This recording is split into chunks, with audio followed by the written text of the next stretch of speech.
ሰላም ፍትዋት ተኸታተልቲ ፊልምና ንሎም ኸኣ ማኒ ኢንታይት ዘርእስታ ኣዝያ ጥዕምቲ ፊልም ሒዘልኩም መጽ የለኹ ነዛ ፊልም ተፈቲኹማ ኣብ መጠረሽታ ነዛ ቪድዮ ላይክ ንቻናልና ድማ ሳብስክራይብ ማል ከይትርስዑ። ፊልምና ክትጅምር ከላ ሚርያን ዝተባሃለት ጓል ንጉስ ደርፊ እንዳደረፈት ሻወር ክትሕጸብ ንርኢ። ብድሕሪኡ ብሩምሄልድ ዝተባሃለት ሰራሕተኛኣ ክዳን ክግበር ኢላ ክዳን ተቐርበላ እሞ ሚርያን ክዳን ክትገብር ከላ ካብ ሓፂን ዝተሰርሐ ፓንቲ ጌራ ምህላዋ ንርኢ።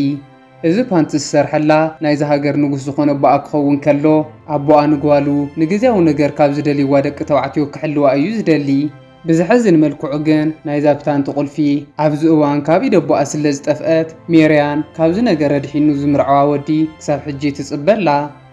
ብድሕሪኡ ናይ ፊልምና ትርኢት ተቐይሩ ኣፍታ ከተማ ናይ ሂፕ-ሆፕ ደርፊ ዝደርፉ ኣወዳት ንላለ። እዞም ደረፍቲ ንጉስ ጆን ምስ ተሓባበርቱ ኣብ ልዕሊ ህዝቦም ዘብፅሖ ወፅዓን ሓፍ ዘይብል ግብርን ስለ ዘሻቐሎም ንመንግስቲ እንዳተቃወሙ ይደርፉ ኣለዉ። በቲ ሓደ ድማ ኢየሩሳሌም ኣብ ዝርከብ ሓደ ቤት ማእሰርቲ ሮቢን ሁድ ዝተባሃለ ሓደ እሱር ኣሎ። ሮቢን ሁድ ዝተኣሰረሉ ቀንዲ ምኽንያት ኣፍታ ከተማ ረብሻ ብምልዓልን ብተወሳኺ ድማ ምስ ብዙሓት ሰባት ብምባኣስን እዩ። ናይታ ከተማ ፖላዊስ መፂኦም ንሮቢን ሁድ ክምርምርዎ ከለዉ መልሓሱ ብሓፂን እንዳቆርጠጡ መን እዩ ክትርብሽ ዝእዝዘካ ዘሎ ይብልዎ እሞ ንሱ ግን ዋላ ሓደ መልሲ ከይሃበ ጥርቅም ይብል። በዚ ነገር ኣዝዮም ዝሓረቁ ፖላዊስ ድማ እንዳተሓጋገዙ ሕጂ እውን መን እዩ ዝልእኸካ ዘሎ እንዳበሉ ከሳቂዎ ይጅምሩ እሞ ንሱ ግን ብንዕቀት መልሲ ከይሃበ ጥርቅም ስለ ዝበለ ኣብ መወዳእታ ኢዱ ብሸንሸል ኣሲሮም ናብዚ ቤት ማእሰርቲ እትውዎ። ሮቢን ሁድ ናብ ውሽጢ ምስ ኣተወ ድማ ኣስኒዝ ምስ ዝተባሃለ ሓደ እሱር ይላለ እሞ ብዝተረጋግአ መንፈስ ብዛዕባ ብዙሕ ነገራት ከዕልሉ ከለዉ ብዝገርም መልክዑ ክልቲኦም ገበነኛታት ሓደ ዓይነት ኣተሓሳስባ ስለ ዝነበሮም ጽቡቕ ክራዳድኡ ይጅምሩ። ኣብ መወዳእታ ድማ ብሓደ ኮይኖም ካብዚ ቤት ማእሰርቲ ንኸምልጡ ይውስኑ እሞ ኣብ ኢዶምን እግሮምን ተኣሲሩ ዝነበረ ሸንሸል ብምፍታሕ ብተወሳኺ እውን ኣብኡ ምስኦም ተኣሲሮም ዝነበሩ ካልኦት እውን ፈቲሖም ብሓደ ኮይኖም የምልጡ። እዞም ክልተ ሰባት ካብዚ ቤት ማእሰርቲ ምስ ወፁ ናብ ሓደ ደንደስ ባሕሪ ብሓደ ኮይኖም ይኸዱ እሞ ኣብ መጠረሽታ ክፈላለዩ ከለዉ ኣስኒዝ ካብ ጅቡኡ ሓንቲ ስእለ ውፅኡ እንዳሃበ ኣቲ ዝበሃል ወዱ ከም ዘለዎን ንወዱ ግን ንዓመታት ርእይዎ ከም ዘይፈልጥ ይነግሮ። ወሲኹ ድማ ኣብ መንገድኻ ተረኺብካዮ ሰላም በለለ ኢኻ ከም ዝፈትዎን ይደልዮ ከም ዘለኹን እውን ንገሮ ኢኻ ይብሎ እሞ ኣብ መጠረሽታ ሰላም ተዋሂሎም ይፈላለዩ። ብድሕሪኡ ሮቢን ካብ ኢየሩሳሌም ተላዒሉ ናብ እንግሊዝ ይኸድ። ኣብ መንገዲ ብዙሓት ወታደራት ንሓደ ጸሊም ወዲ እንዳቐጥቀጥዎ ይርኢ እሞ እዚ ወዲ ስለ ዘሕዘኖ ነቶም ወታደራት ሃሪሙ ነዚ ወዲ የድሕኖ። ሮቢን እቲ ዘድሕኖ ወዲ ጸሊም ብምዃኑ ምስታ ኣስኒዝ ዝሃቦ ስእሊ ከረኣዮ ከሎ እዚ ወዲ ኣች ምዃኑ ይፈልጥ። ብድሕሪኡ ንኣች ሒዝዎ ናብ ገዙ ጉዕዞ ይጅምር እሞ ናብ ገዙ ክበፅሑ ከለዉ ግን ብዝሕዝን መልክዑ ነታ ተንቀሳቓሰይት ገዝኡ ሓደ ወዲ ብፈረስ ጎቲቱ እንዳወሰዳ ይረኽቦ። በዚ ድማ ሮቢን ኣዝዩ ሓሪቑ ነቲ ወዲ ደው የብሎ እሞ ንምንታይ ከምኡ ይገብር ከም ዘሎ ይሓቶ። እቲ ወዲ ድማ እዚ ነገር ብንጉስ ተኣዝዩ ይገብሮ ከም ዘሎ ብምንጋር ካብቲ ንጉስ ዝተዋሃበቶ ደብዳቤ ውፅኢዎ። ሮቢን ነዛ ደብዳቤ ከንብባ ከሎ ናብ ኢየሩሳሌም ከይዱ እንዳሃለወ ንንጉስ ጆን ክኸፍሎ ዝግብኦ ግብሪ ስለ ዘይከፈለ ገዙ ከም ዝተወረሰት ይፈልጥ እሞ መሕደሪ ስለ ዘይብሉ ቅድሚ ሕጂ ናብ ዝፈልጦም ሰባት ጉዕዞ ይጅምር። ሮቢን ብሊንከን ናብ ዝተባሃለ ናይ ቅድሚ ሕጂ መሓዝኡ ዝነበረ ዓይነ ስውር ወዲ ይኸድ። ብሊንከን ድማ ሮቢን ኣብ እስራኤል እንዳሃለወ ኣቦኡ ከም ዝሞተ ይነግሮ እሞ ሮቢን ኣዝዩ ይሓዝን። ብሊንከን ከዓ ናይ ኣቦኻ ናይ መጠረሽታ ውህብቶ እያ ብምባል ካብ ኣቦኡ ዝተቐበላ ሓንቲ ውህብቶ ይህቦ እሞ ሽዑ ሮቢን ናይዛ ውህብቶ እንታይነት ክሓቶ ከሎ እዛ ነገር ኣብ ውሽጣ ፍሉይ መፍትሒ እዩ ዘለዋ። ኣቦኻ ከምቲ ዝነገረኒ እንተኮይኑ ድማ ክሳብ ንግስና ክተብቅዐካ ስለ ትኽእል ተኸናኺንካ ሓዛ ይብሎ። ኣብዚ እዋን ሓደ ንእሽተይ ቆልዓ እንዳጉየ ናብኦም ይመጽእ እሞ ሮቢን ንዚ ቆልዓ እንታይ ኢኻ ኮንካ ኢሉ ክሓቶ ከሎ እቲ ቆልዓ ድማ ናይ ንጉስ ጆን ወታደራት የጓይዎ ምህላዎም ይነግሮ። ድሕሪ ንእሽተይ ጻኒሒት ድማ ናይ ንጉስ ጆን ወታደራት ብሓደ ሓላፊኦም እንዳተመርሑ ይመፁ እሞ እቲ ሓላፊኦም ንሮቢን እዚ ቆልዓ ሓሊፍካ ሃበኒ ይብሎ። ሮቢን ግን ወፅዓ ደቂ ሰብ ምርኣይ ዘይፈቱ ሰብ ብምንባሩ ከምኡ ክገብር ከም ዘይኽእል ይነግሮ እሞ እቲ ኣዛዚ ወታደራት ድማ ከምኡ ዘይትገብር ተኮይንካ ሓያል መዘዙ ክመፀካ ብምባል ከፈራርሖ ይጅምር። እንተኾነ ግን ሮቢን ስለ ዘይፈርሖ ኣብ መንጎ ክልቲኦም ሓያል ባእሲ ክግበር ይጅምር እሞ ኣብ መወዳእታ ሮቢን ነዚ ሓላፊ ቀጥቂጡ ኣብ ቅድሚ ወታደሩ የዋርዶ። በዚ ዝሓረቀ ተኣዛዚ ወታደር ድማ ናብ ንጉስ ጆን ይኸይድ እሞ እትን ቢተኛ ወዲ ናብዛ ከተማ ተመሊሱ መፅየሎ ሓደ ነገር ክንገብር ኣለና ይብሎ። ብዝገርም መልክዑ ንጉስ ጆን ዋላ እኳ ናይዚ ሃገር ንጉስ ዝብል ማዕርግን ሹመትን ዘለዎ ንሱ ተኾነ ነዛ ሃገር ከም ንጉስ ኮይኑ ዘመሓድራን ንናይ ውልቁ ጥቕሚ ክብል ኣብ ልዕሊ ነበርቲ ሓፍ ዘይብል ግብሪ ዝእዝዝ ዘሎ ዓብይ ሓዊ እዩ። እዚ ናይ ወታደራት ኣዛዚ ሮቢን ኣዝዩ ሓያል ስለ ዝኾነ ብዙሓት ወታደራት ሒዝና ብምኻድ ኣብ ቀይዲ ነእትዎ ዝብል ሓሳብ ይቐርብ እሞ ንጉስ ጆን ግን ወታደራት ንዕኡ ከም ዘይእዘዝሉ ስለ ዝፈልጥ ናብ ሓንቲ ጠንቋሊት ኮይዱ እንታይ ክገብር ከም ዘለዎ ይሓታ። እዛ ጠንቋሊት ድማ ነዚ ናይ ወታደር ኣዛዚ ትፈትዎ ስለ ዝነበረት ንኹሉ ነገር መፍትሒ ኣለዎ እዩ። ይኹን እምበር ኣነ ክሕግዘካ ተደሊኻ ነዚ ወዲ መርዕወኒ ትብሎ እሞ ንጉስ ጆን እውን ብሓሳባ ይሰማማዕ። በቲ ሓደ ድማ ሮቢን ምስ መሓዙቱ ኮይኑ ብፈረስ እንዳኸደ ከሎ ኣብ መንገዶም ሊትል ጆን ዝተባሃለ ሽፍታ ጸኒሑ ደው የብሎም። ሊትል ጆን በዚ ክትሓልፉ ተደሊኹም ኣብ ጅባኹም ካብ ዘሎ ገንዘብ ፍርቂ ክትከፍሉ ኢኹም ይብሎም እሞ ሮቢን ከዓ ብሕርቃን ካብ ፈረሱ ዘሊሉ ወሪዱ ክልቲኦም ክበኣሱ ይጅምሩ። ክልቲኦም ክገጥሙ ከለው ሮቢን ነዚ ሽፍታ ቀጥቂጡ ናብ ጭቃ ይውድቆ እሞ ኣብ መጨረሻ ግን ይቅርታ ኢልዎ ይዕረቁ። ሮቢንን ሊትል ጆንን ሰላማዊ ብዝኾነ መልክዑ ክዕልሉ ከለው ሮቢን ኣብዚ ሃገር ናይ ነፃነት ቃላት ክኸውን ከም ዝደሊ ይነግሮ እሞ ሊትል ጆን ድማ ኣብዚ ቦታ ዝሰርሕ ንሱ በይኑ ስለ ዘይኮነ ንማሓዙኡ ንዊል ፀዊዑ ምስኦም ንክኸይድ ይገብር። በቲ ሓደ ድማ ኣብ ቤተ መንግስቲ ንጉስ ጆን ዘዳለዎ ናይ ድራር ፕሮግራም ንርኢ። ኣብቲ ፕሮግራም ሜርያን ተዓዲማ ስለ ዝነበረት ተመላኺዓ ናብኡ ትመጽእ እሞ ኩሎም ህዝቢ ሃነን ኢሎም ክርእይዋ ከለው እቲ ናይ ወታደር ኣዛዚ እውን ብመልክዓ ተመሲጡ ፈዚዙ እንዳጠመታ ንሪኦ። ብድሕሪኡ እዚ ወዲ ናብኣ ብምቕራብ ክቀራረባን ክከናኸናን ይፍትን እሞ ንሳ ግን ሕጉስተይ ትመስልን። ኣብዚ እዋን ሮቢን ሓሰማ ሃዲኑ ተሸኪሙ ይመጽእ እሞ ናብ ጠረጴዛ ይዝርግሐሎም። ንጉስ ጆንን እቲ ናይ ወታደር ኣዛዚ ሸሪፍን ንሮቢን ምስ ረኣዩ ብቁጣዕ ገጾም ክቀያየር ከሎ ማርያን ግን ብትብዓቱን ብስውእኑኡን ዝተማረኸት ትመስል። ሮቢን ድማ ድንን ኢሉ ኢዳ ይስዕማ እሞ ዘለዎ ክብሩ የርእያ።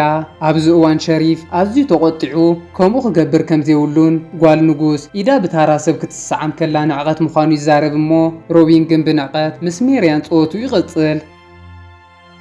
ኣብዚ እዋን ሸሪፍ ኣዝዩ ስለ ዝሓረቐ ክልቲኦም ንክገጥሙን ታራ ሰብ ምዃኑ ከሪኦን ይውስን እሞ ብዝገርም መልክዑ ግን ሮቢን ብሓንቲ ጽፊዒት የውድቆ። በዚ ድማ ሸሪፍ ኣዝዩ ተቆጢዑ ንወታደሩ ንሮቢን ሓዝዎ ኢሉ ይእዝዝ እሞ ሮቢን ከይፈተወ ብትብዓት ምስ ኩሎም ወታደራት ቦይኑ ክገጥም ይጅምር። ድሕሪ ንእሽተይ ጸኒሕት ግን ኣርባዕቲኦም መሓዙቱ ናይዚ ቤተ መንግስቲ ማዕጾ ሴሮም ናብ ውሽጢ ብምእታው ንሮቢን ሓጊዞም ምስዞም ወታደራት ይገጥሙ። ኣብ መጨረሻ ሮቢን ንኩሎም ወታደራት ቀጥቂጡ ይዕወት እሞ እዙይ ትዕዘብ ዝነበረት ሜርያን ምስ መሓዙታ ኣዝያ ትሕጎስ።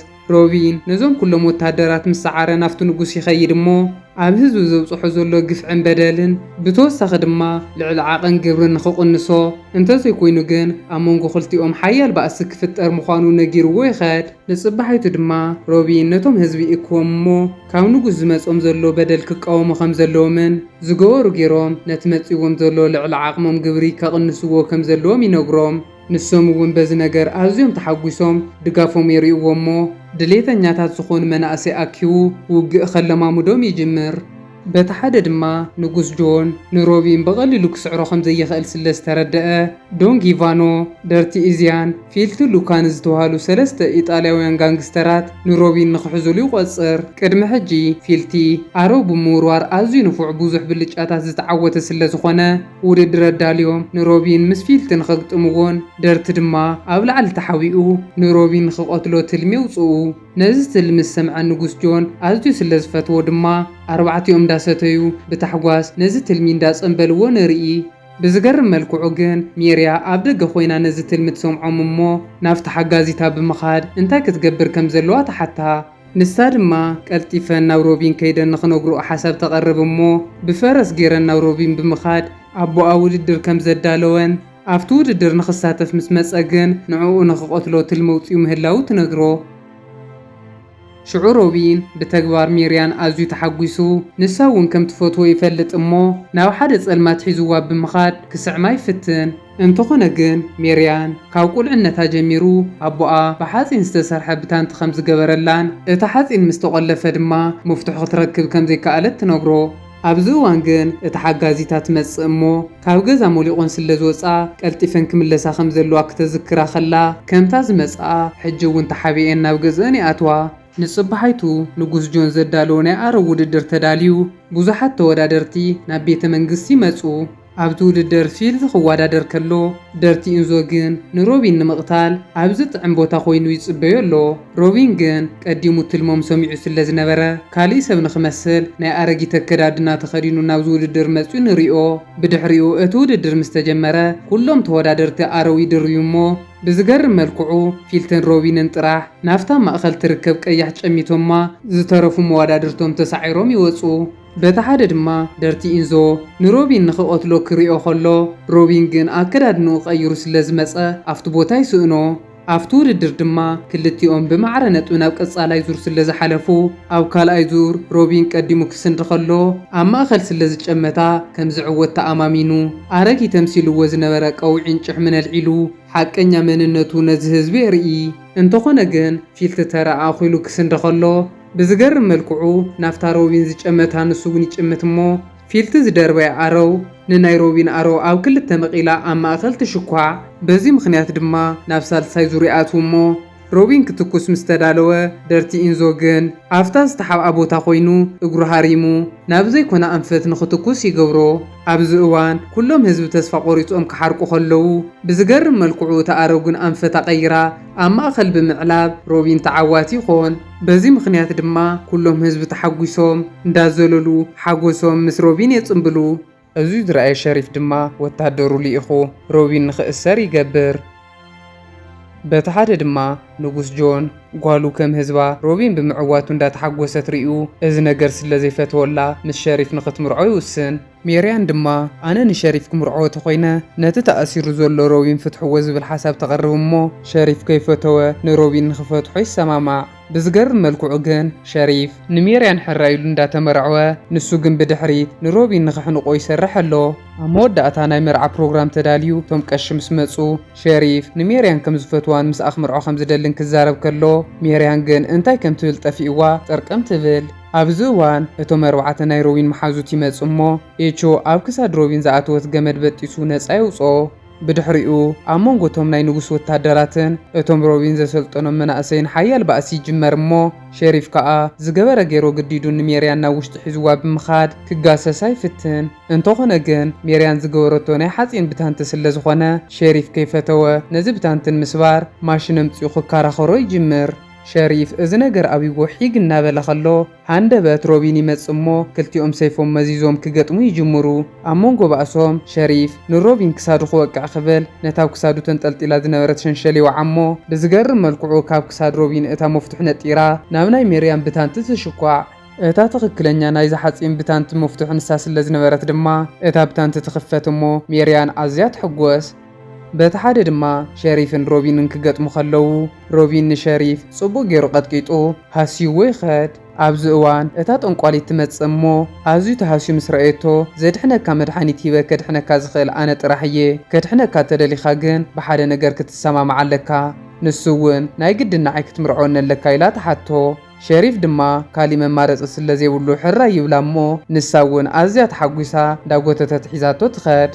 ኣብ ናይ ፊልምና ናይ መጠረሽታ ትርኢት ድማ ሮቢንን ልዕልቲ ሜርያን ክምርዐዉ ከለዉ እቲ ናይቲ ሃገር ሓቀኛ ንጉስ ድማ እታ ናይ ንጉስ ዘውዲ ካብ ንጉስ ጆን ሕዲጉ ናብ ሮቢን እንዳገበረሉ ርኢና ፊልምና ትውዳእ። ፍትዋት ተኸታተልቲ ፊልምና ነዛ ፊልም ተፈቲኹማ ላይክ ንቻናልና ድማ ሳብስክራይብ ምባል ከይትርስዑ። ኣብ ቀጻሊ ብኻሊእ ፊልም ክሳብ ንራኸብ ሰናይ ኩኑለይ።